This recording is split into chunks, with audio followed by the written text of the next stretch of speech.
glória a Deus. Gênesis capítulo 11, abra sua Bíblia comigo. Quais têm sido os seus objetivos, meu irmão? Quais têm sido os seus objetivos, minha irmã? Gênesis capítulo 11, versículo 27. A palavra de Deus diz: esta é a história da família de Terá. Terá gerou Abrão, Naor e Harã. E Harã gerou Ló. Harã morreu em Ur dos Caldeus, sua terra natal, quando ainda vivia Terá, seu pai. Tanto Abrão como Naor casaram-se. O nome da mulher de Abrão era Sarai, e o nome da mulher de Naor era Milca. Esta era filha de Harã, pai de Milca e de Isca. Ora, Sarai era estéril, não tinha filhos. Terá tomou o seu filho Abrão, seu neto Ló, filho de Harã, e sua nora Sarai, mulher de seu filho Abrão, e juntos partiram de Ur dos Caldeus para Canaã. Repita comigo: de Ur dos Caldeus para Canaã. Mas ao chegarem a Harã, estabeleceram-se ali. Terá viveu 205 anos e morreu em Harã. Meu irmão, nós conhecemos o texto de Gênesis capítulo 12 com muita facilidade. Nós citamos, nós cantamos esse texto. Tem a música do Fernandinho: sai de tua tenda, ó filho meu. Em Gênesis capítulo 12, Deus chama Abrão para sair de uma terra, do meio dos seus parentes, do meio da sua família, para ir para uma terra que ele mostraria para Abrão. Amém? Glória a Deus. Só que o que nós entendemos é que esse chamado vem para Abrão quando ele ainda estava em Ur dos Caldeus, na terra do seu pai Terá. Terá, ele tem 3 filhos, e um dos seus filhos tem Ló. Harã tem Ló como filho, e Harã morre. Em determinado momento da história, e nós não sabemos o porquê e nem quando, mas nós sabemos somente que aconteceu. Depois que seu filho Harã morreu, ele pega Ló, que mais para frente seria filho adotivo de Abrão. Abrão continuaria cuidando de Ló. Meu irmão, e ele pega Ló, ele pega Abrão, e ele pega Sarai, e ele sai de Ur dos Caldeus em direção a Canaã. Meu irmão, a terra aonde Deus enviaria Abrão, o seu pai já tinha vontade de ir. Já tinha o plano, já tinha o projeto, já tinha o sonho, já tinha o objetivo de alcançar. Ele pega a sua nora, ele pega o seu filho, o seu neto Ló, ele pega o seu filho Abrão, ele junta todo mundo e ele vai em direção a Canaã. Não sabemos o porquê, mas ele se estabelece em Harã, no Egito, e ali ele fica. Ele não segue a sua viagem, ele não vai até o seu objetivo, ele para em Harã. Harã tinha o mesmo nome, a cidade tinha o mesmo nome do seu filho falecido. Nós não sabemos se é uma coincidência, nós não sabemos se a cidade começou a ser chamada por conta do seu filho, mas provavelmente não, porque para os egípcios Harã significava caminhos que se encontram. E por que essa cidade se chamava? Estou dando todo um contexto para a gente entrar na palavra. Por que essa cidade se chamava Caminhos que se Encontram? Porque, meu irmão, ali era um lugar muito próspero, era uma terra de muita prosperidade, era uma capital da época. Os caminhos se encontravam porque viajantes de muitos lugares passavam por Harã. Harã era um lugar de passagem de muitos comerciantes, por isso era uma cidade muito rica. Mas ela não era rica somente em finanças, ela era muito rica em cultura e ela era muito rica em adoração a muitos deuses. Ela tinha muitos deuses, muitos templos, muitos lugares de adoração, muitos altares erguidos a vários deuses. Meu irmão, a Bíblia vai dizer que depois de 205 anos de vida, Terá morre. Ele morre em Harã. Ele morre nessa cidade próspera que não fazia parte de Canaã, não fazia parte da terra aonde ele tinha sonhado alcançar. Após a sua morte, versículo 32 fala da morte de Harã, do capítulo 11. A partir do verso 1 do capítulo 13 de Gênesis, nós encontramos o seguinte texto: Então o Senhor disse a Abrão: sai da tua terra, do meio dos seus parentes e da casa do seu pai, e vai para a terra que eu lhe mostrarei. Farei de você um grande povo e o abençoarei. Tornarei famoso o seu nome, e você será uma bênção. Abençoarei os que o abençoarem, e amaldiçoarei os que o amaldiçoarem. E por meio de você, todos os povos da terra serão abençoados. Deus faz uma promessa para Abrão. Deus coloca um objetivo, um sonho, um plano, um projeto nas mãos de Abrão. Ele fala: Abrão, a partir de hoje, quando você me obedecer, eu farei de você um grande povo. Primeira promessa. Fazer um grande povo significa que a descendência de Abrão seria muito grande. Ele teria muitos filhos, ele teria muitos netos, ele teria muitos bisnetos. Amém? E segunda promessa, ele tornaria o nome de Abrão famoso. Ele seria conhecido como é conhecido até hoje. Abrão é o pai da fé. E aí ele vai dizer: você será uma bênção. Ele não diz você terá uma bênção, você será. A bênção estará em você. Essa é a terceira promessa. A quarta promessa que Deus faz para Abrão é que ele abençoaria os que abençoarem Abrão e amaldiçoaria os que amaldiçoarem Abrão. E a quinta promessa é que todos os povos da terra seriam abençoados por meio dele. Amém? São muitas promessas, sim ou não? Só que todas essas 5 promessas estavam ligadas a uma única coisa. E qual era?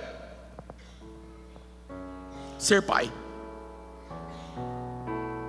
A partir daquele momento, o objetivo de Abrão não foi só circundar a terra. Não foi só encontrar o lugar onde Deus mostraria. Sai da tua terra, da tua parentela e vai para a terra que eu te mostrarei. Não, não era isso. O sonho, o plano, o projeto era ter um filho. Era ter uma descendência, porque marcar a terra e não ter descendentes não adiantaria de nada. Ser próspero e não ter descendentes não adiantaria de nada. Ser conhecido por onde passasse, ter um nome famoso, muitos seguidores no Instagram do Egito, não adiantaria de nada, se ele não tivesse filhos. Em algum momento,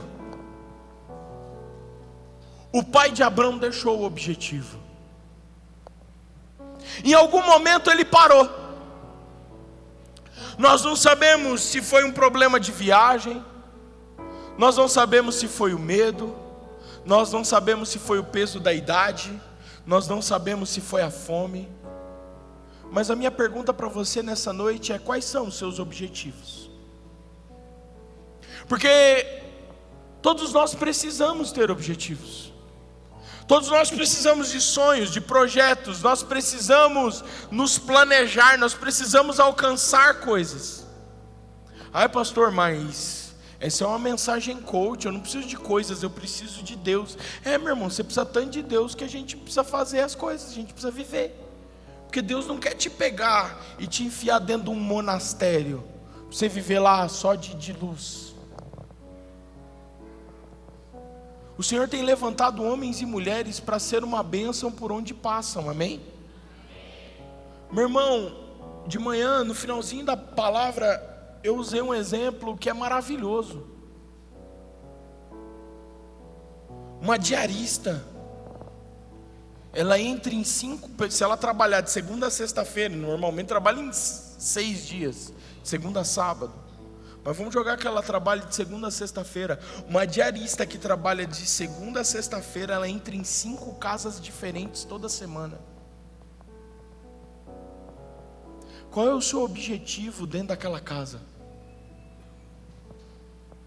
Qual é o seu objetivo como um advogado? Qual é o seu objetivo como um médico? Qual é o seu objetivo como um professor? Qual é o seu objetivo onde você está inserido? Qual é o seu objetivo no seu namoro? Qual é o seu objetivo no seu casamento? Qual é o seu objetivo na criação dos seus filhos? Qual é o seu objetivo na sua vida ministerial, dentro da sua IC, dentro dos seus estudos? Qual é o seu objetivo, meu irmão? Nós somos cristãos e nós andamos nas asas do Espírito, mas não significa que nós cantamos a música secular que diz: deixa a vida me levar.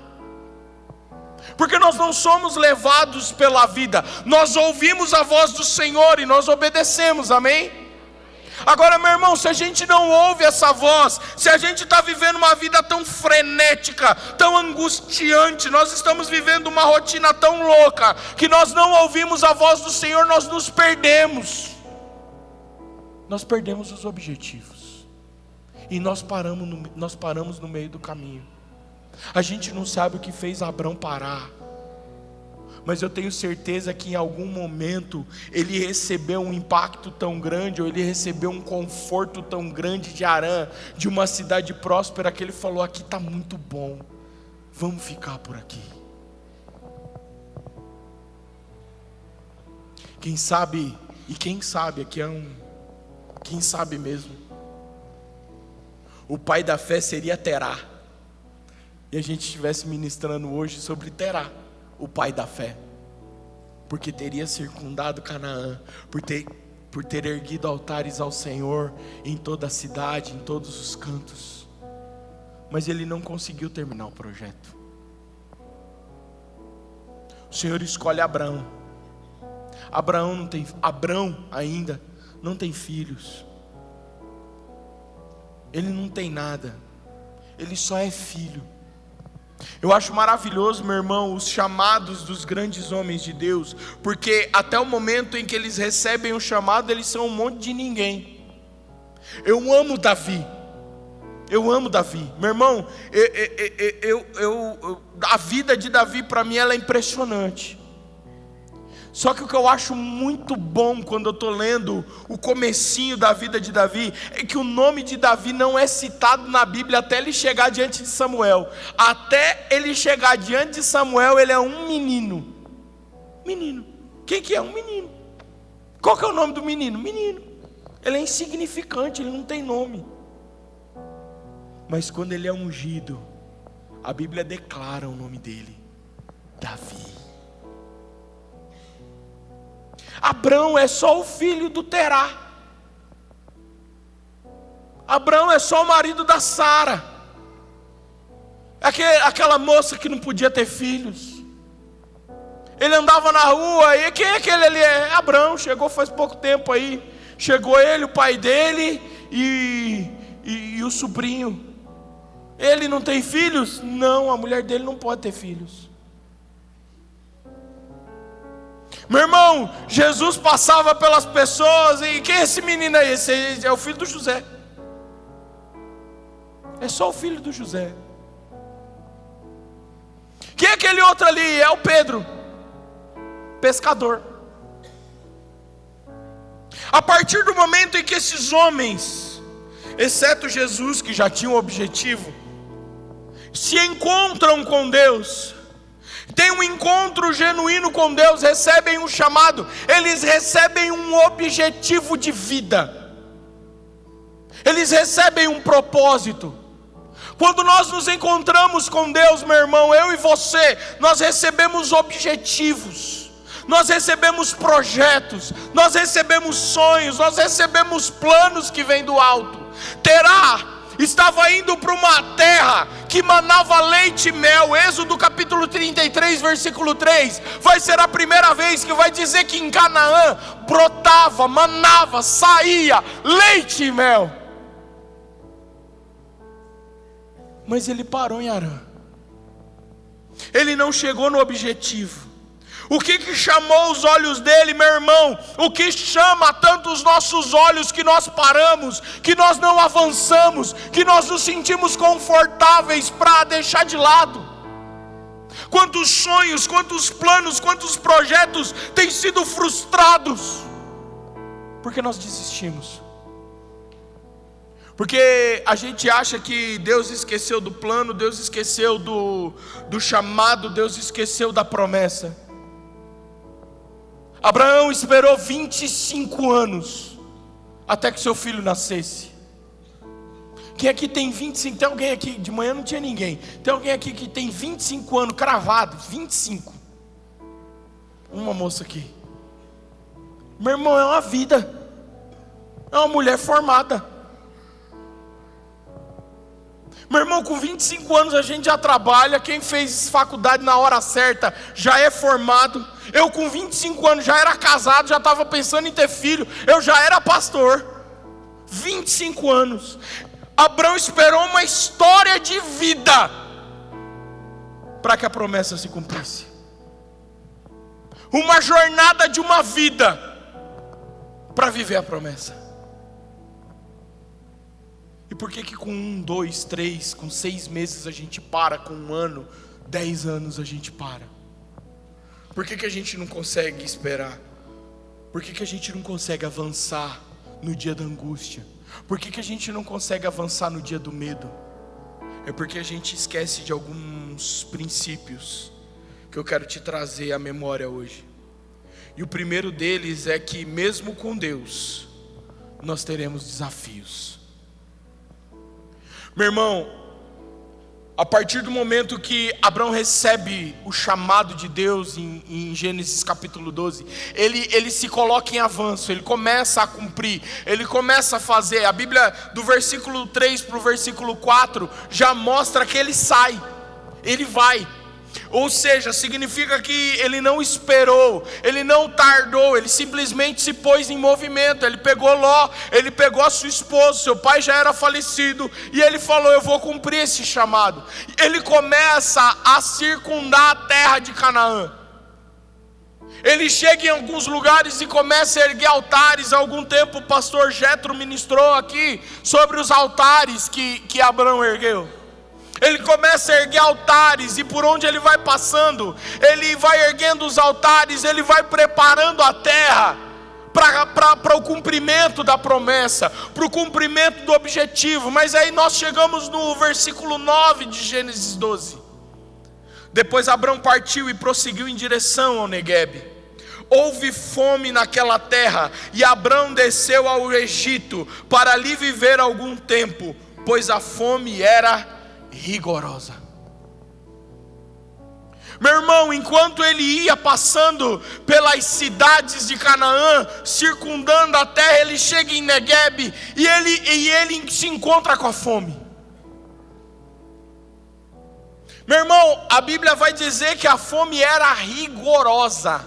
Fome rigorosa, meu irmão, é que está tudo seco. A terra não está brotando da terra. Não tem comida mesmo, não tem água. É desesperador. Eu imagino Abraão desesperado, falando: vamos voltar para o Egito, vamos dar uma parada no projeto, vamos dar uma parada no processo, vamos voltar até o Egito, vamos nos preparar, e depois nós voltamos para a empreitada. O grande problema, meu irmão, não é parar e esperar. O grande problema não é descansar durante o projeto. O problema não é descansar durante o processo do objetivo. O grande problema é quando nós desistimos. Nós vamos enfrentar desafios, nós vamos enfrentar problemas, nós vamos encontrar gigantes. Meu irmão, na vida ministerial, se tem uma única certeza: em algum momento você vai se frustrar. Pode perguntar para os grandes homens do Senhor, para todos eles. Qualquer pastor que você conhece, pergunta para ele ou para ela: você já se frustrou? Já. Todos vão responder a mesma coisa.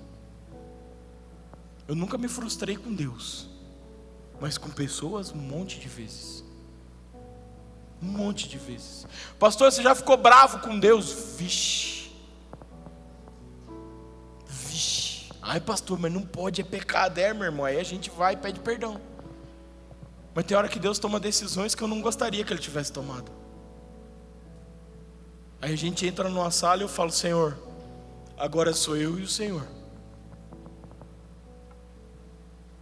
Eu imagino Abraão entrando na presença do Senhor e dizendo: o Senhor me manda para uma terra que eu não conheço.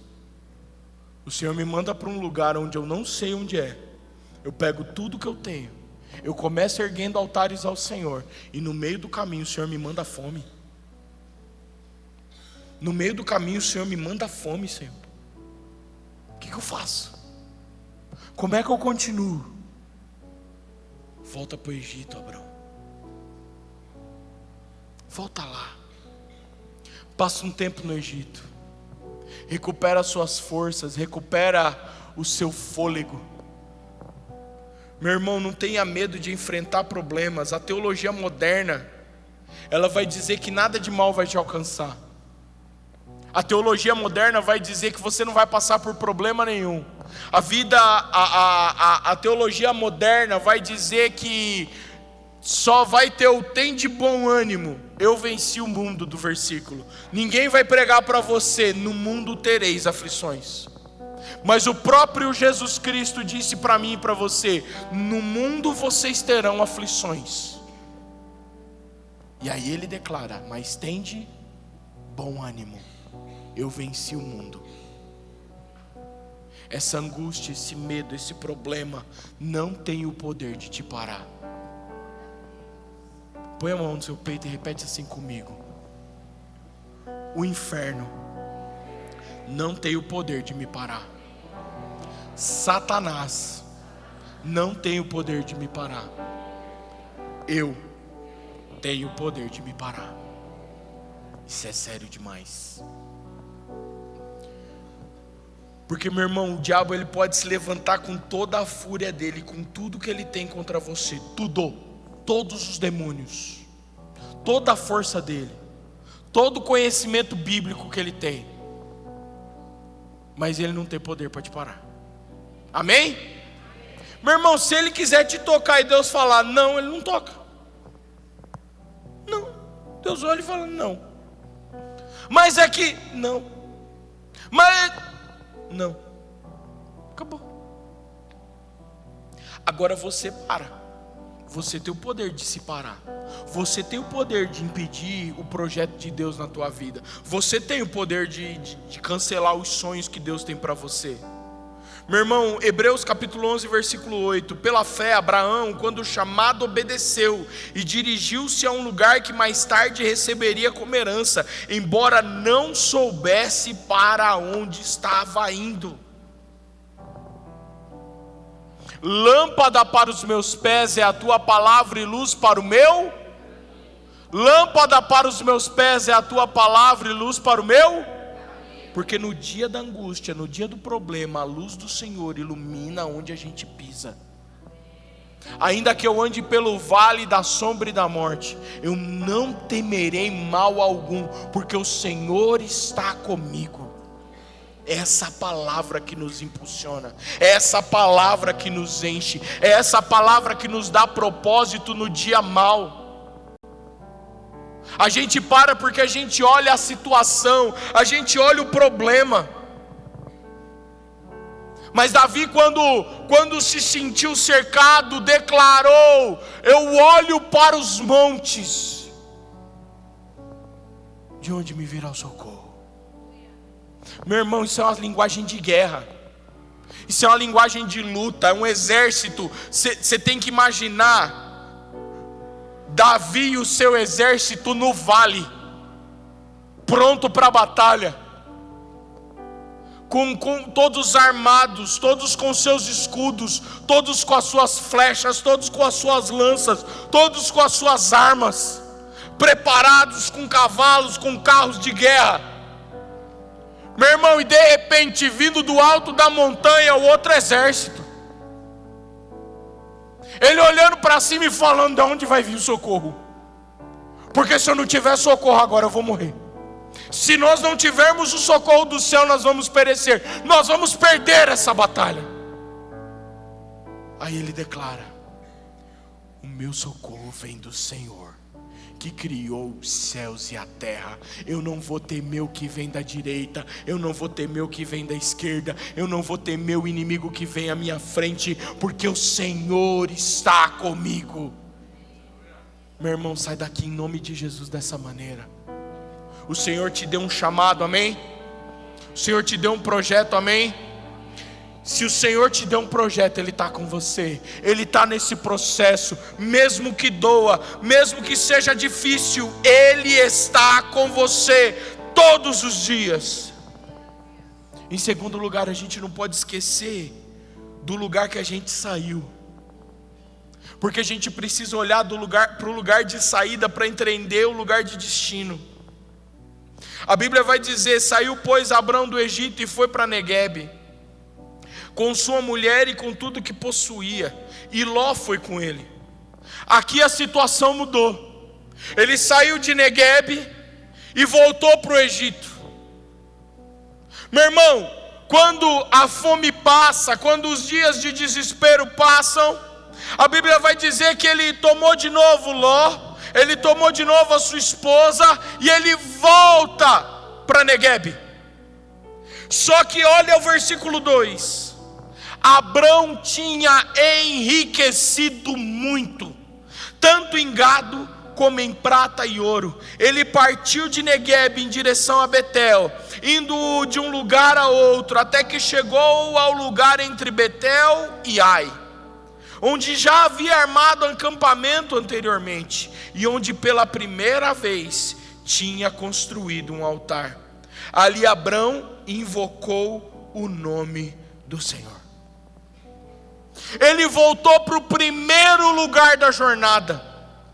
Ele volta ao Neguebe, que foi o lugar que ele saiu, que foi o lugar onde ele teve que parar. Ele vai até Neguebe.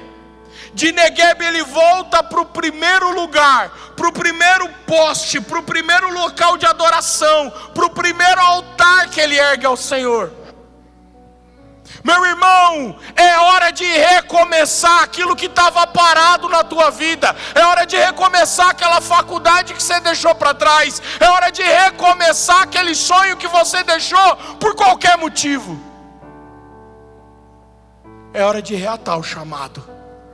É hora de pegar o cajado de volta nas mãos. É a hora de tomar posse daquilo que o Senhor separou para você. Lembre-se das suas origens. Lembre-se da hora que o Senhor te chamou. Lembre-se da hora que o Senhor derramou da sua glória. Lembre-se daquele momento, meu irmão, que Deus te chamou de maneira sobrenatural. Amém? O primeiro amor é um negócio sobrenatural. Eu amo novo convertido. Que o novo convertido, quando ele vê uma árvore, ele abraça ela e diz assim: você já conheceu Jesus Cristo? Ele é tudo para mim. Ele prega até para a árvore, irmão. Ele não pode ver um cachorro doente que ele já está impondo as mãos. Ele já está declarando a cura e a unção do Senhor sobre o cachorro, porque ele está com sede, porque ele está apaixonado, porque ele está no primeiro amor. Ele está igual criança. Irmão, lá em casa não pode ter um com dor de cabeça que a Laura quer orar. Eu comecei a usar óculos, que eu tô ficando velho. Não tem outra razão. E eu já não estou enxergando mais perto, eu já não consigo mais ler como eu lia antigamente. As letras estão embaralhando um pouco. E aí, meu irmão, quando eu cheguei em casa de óculos, a Laura olhou para mim e falou: mas papai, você está usando óculos? Ela achou o máximo. Eu falei: estou usando óculos, filha. Ela: mas por quê? Você não estava enxergando? Eu falei: não, enxergar o papai enxerga. Mas o papai estava com dificuldade de ler e o papai estava tendo muita dor de cabeça. Ué, mas aí era só pedir para eu orar.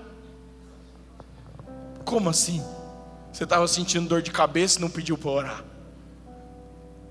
O problema é que a gente cresce, irmão. O nosso mal é que a gente fica adulto. Se a gente fosse criança para sempre, ia ser uma maravilha. Porque a criança sabe o princípio. A criança sabe o que tem que ser feito, e o que tem que ser feito não é pôr um óculos. O que tem que ser feito é orar, é voltar para a paixão. Apocalipse capítulo 2, versículos 4 e 5. Contra você, porém, tenho isso: você abandonou o seu primeiro amor. Lembre-se de onde você caiu, arrependa-se e pratique as obras que praticava no princípio. Se não se arrepender, virei a você e tirarei o candelabro do lugar. Meu irmão, o arrependimento aqui não está ligado a simplesmente ajoelhar, chorar e orar.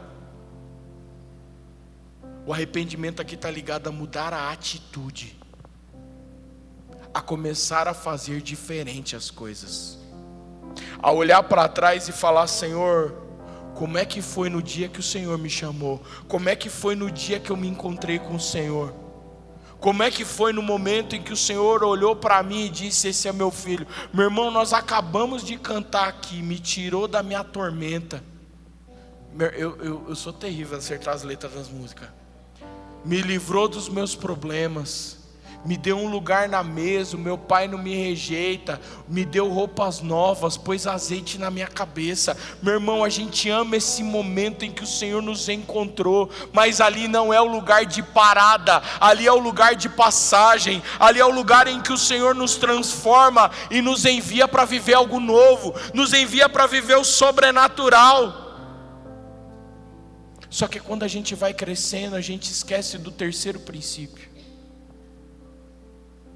É que partes da promessa, partes do propósito, partes do projeto, partes do objetivo não são maiores do que o objetivo por completo. A Bíblia vai dizer que Abrão prosperou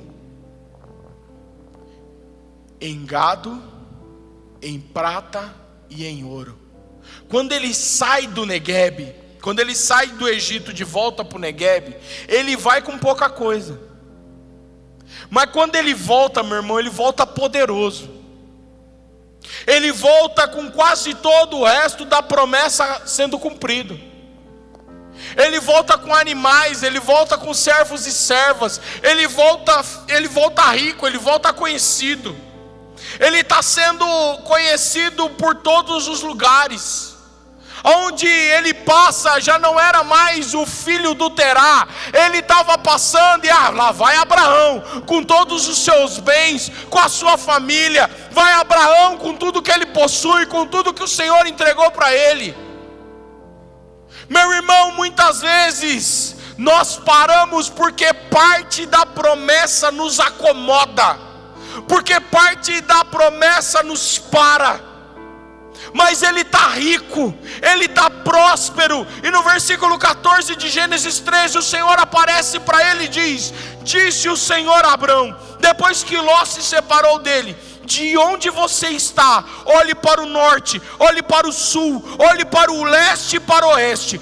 Toda esta terra que você está vendo, darei a você e a sua descendência para sempre. Tornarei a sua descendência tão numerosa como o pó da terra. Se for possível contar o pó da terra, também se poderá contar a sua descendência.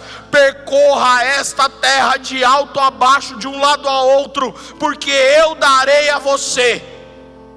Então Abrão mudou seu acampamento e passou a viver próximo aos carvalhos de Manre, em Hebrom, onde construiu um altar dedicado ao Senhor. Amém?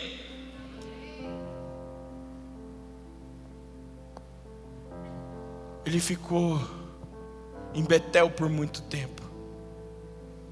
E Betel significa casa de Deus. Ô meu irmão, quer lugar melhor que a casa de Deus?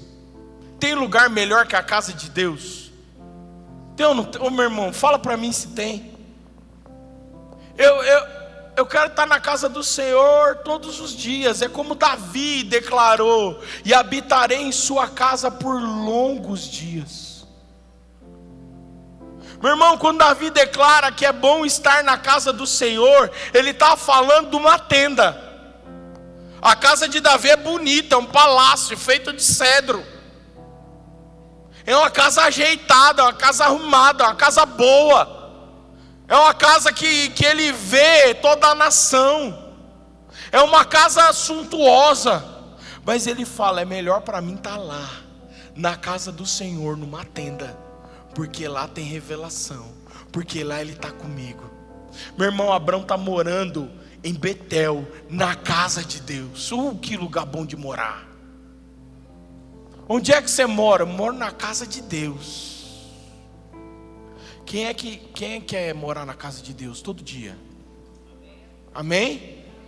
Quem faz sua casa virar casa de Deus é você, viu? Amém? O problema é que a gente gosta do conforto da casa de Deus. A gente gosta do conforto da casa do Senhor. A gente gosta do conforto da casa de mãe. Não é? Quando a gente vai na casa da mãe da gente, quem tem mãe, quem tem esse privilégio, meu irmão, como é bom ir para a casa da mãe da gente, não é não? Sentar no sofá e falar, ai mãe, que sede. Aí a mãe vem com um copinho d'água. Ai mãe, que vontade de comer um bolinho de fubá. E a mãe faz um bolo de fubá. É bom ou não é bom, meu irmão? Esses dias, há algum tempo eu estava na casa da minha mãe. A gente já tinha almoçado, a gente estava sentado na mesa ali batendo papo. Aí eu brinquei, né? Falei, eu vou fazer igual Davi, eu vou sussurrar só para ver se sai, né? Falei, ai que saudade de tomar o café da minha mãe. Daí a pouco, eu só falei isso. Daí a pouco eu só vi ela se mexendo, pegando o caneco, pegando o coador. Aí eu falei, ai mãe, você vai fazer, brincando, né? Você vai fazer um café? Você adivinhou o que eu queria? Esse lugar é muito gostoso. Só que o Senhor tira Abrão de Betel. Porque Betel não é um lugar de destino, é um lugar de passagem. O palácio não era o lugar de estada, era o lugar de passagem. E ele vai dizer, a Bíblia vai dizer que ele vai até os carvalhos de Manre, em Hebron. Você sabe o que significa Hebron? Mais para frente, Hebron vai ser conhecida como cidade de refúgio. 1 Coríntios capítulo 6. Você sabe quem é que precisa de refúgio? É quem está em guerra. É quem está acuado. É quem está em situação difícil. Deus tira Abrão do lugar que é conhecido como a sua casa e leva ele para um lugar onde pessoas se refugiariam. Seria um lugar de refugiados, o rico Abrão. Porque nada mais importava. E eu imagino Abrão entrando na presença do Senhor e declarando: o Senhor me deu bens, o Senhor me deu servos, o Senhor fez meu nome ser conhecido, o Senhor se revelou a mim. Meu irmão, Abrão é íntimo de Deus o suficiente que antes de destruir uma cidade, Deus avisou ele. Deus te avisa antes de fazer as coisas. Tudo que Ele vai fazer assim, Ele te avisa. Meu irmão, eu quero essa intimidade, mas eu ainda não tenho. Ele era tão íntimo do Senhor que o Senhor avisa ele: Ló vai passar por dias difíceis. Abrão se coloca em oração, ele se prostra diante do Senhor. O Senhor salva Ló e a sua família por causa da oração de Abrão, por causa do coração de Ló também, mas por causa da oração, da intercessão. Até porque se Ló morresse no meio daquilo tudo lá, Ló ia se encontrar com o Senhor. Ele tinha fidelidade no coração dele.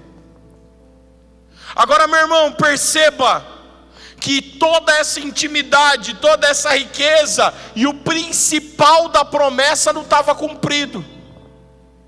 Deus manda Abraão sair e continuar a sua jornada, sabe por quê? Porque o processo ainda estava acontecendo.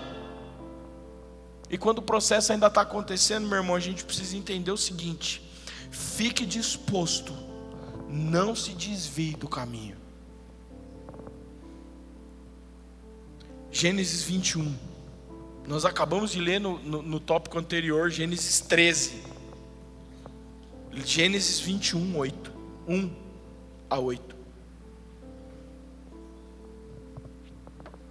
O Senhor foi bondoso com Sara e fez por ela o que prometera. Sara engravidou e deu um filho a Abraão em sua velhice, na época fixada por Deus em sua promessa. Abraão deu o nome do menino de Isaque. Quando seu filho Isaque tinha 8 dias, Abraão circuncidou, conforme Deus lhe havia ordenado. Estava ele com 100 anos de idade, quando lhe nasceu Isaque, seu filho. E Sara disse: Deus me encheu de riso, e todos os que souberem disso rirão comigo. E acrescentou: quem diria a Abraão que Sara amamentaria filhos?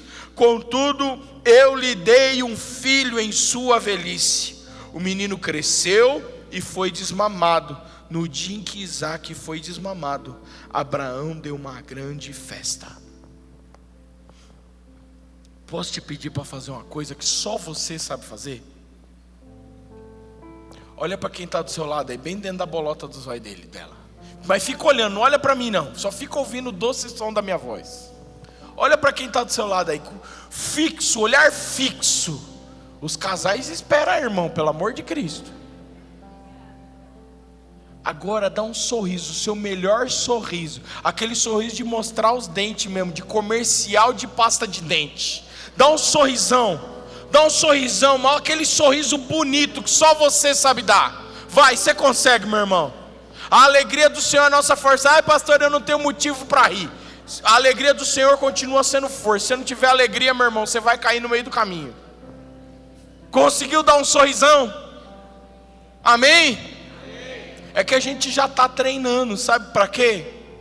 Para o cumprimento da promessa. Porque quando o Senhor cumpre as suas promessas, o nosso coração se enche de alegria. Por isso nós não podemos desviar do foco. Por isso nós seguimos pelos objetivos. Por isso nós não paramos no dia da angústia. Por isso nós não paramos no dia da abundância. Nós não paramos porque o nosso coração será cheio de um grande riso. Amém? Meu irmão, Deus te chamou para propósitos, Deus te chamou para projetos, Deus te chamou para sonhos. Abraão duvidou da promessa, mas ele na verdade nunca duvidou da promessa que Deus o prosperaria, nunca duvidou da promessa que ele teria a terra de Canaã, mas em alguns momentos pensou que sua descendência nunca ia chegar, mas mesmo assim ele não deixou a vontade, ele não deixou o sonho, ele não deixou o projeto de cumprir a promessa de Deus na vida dele. A promessa nunca foi a riqueza, a promessa sempre foi uma grande nação. Qual é a promessa que Deus entregou na tua mão? Qual é o sonho, qual é o plano, qual é o projeto que Deus colocou nas tuas mãos nessa noite? Ai, pastor, eu não sei. A Bíblia está cheia de sonho, de projeto para você. Posso começar com João 10:10? Que o Senhor nos deu vida e vida em abundância.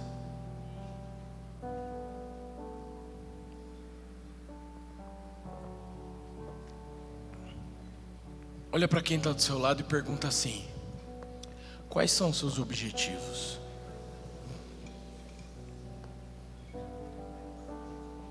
É uma pergunta que parece vaga, parece vazia, parece solta.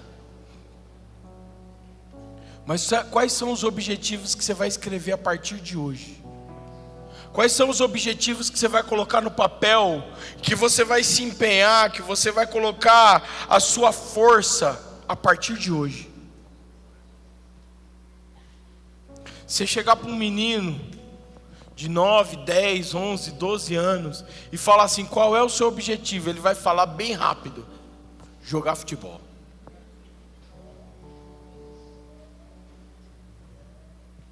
Todos serão jogadores de futebol? Todos que falam, eu vou jogar futebol? Sim ou não? Não. Mas não mesmo, irmão. Pergunta pro meu filho, vê ele jogando bola para você ver. Deixa o menino sonhar, mas não. Se não acontecer um milagre, não. Porque nós nos amarramos a projetos nossos. Mas a gente tem que sair desse lugar de adoração e dizer: Senhor, qual é o teu sonho? Qual é o teu projeto? O que o Senhor está desenhando para a minha vida? Esse desenho é lindo. Esse projeto é lindo. Esse projeto é perfeito. Senhor, o que o Senhor tem para os meus filhos? Esse desenho é lindo. Senhor, o que o Senhor tem para o meu casamento? Esse desenho é maravilhoso. Senhor, o que o Senhor tem para o meu ministério? Esse desenho é sublime. Senhor, o que o Senhor tem para o meu trabalho, para o meu empreendimento, para a minha faculdade? Esses são desenhos que o Senhor tem urgência em fazer com você. Só que a gente só vai conseguir viver isso no lugar de intimidade. Quando nós voltarmos para a intimidade com o Pai, para o lugar secreto, e dizer: Senhor, qual é o objetivo que o Senhor tem para a minha vida, para a minha história, para a minha casa? Coloque-se de pé.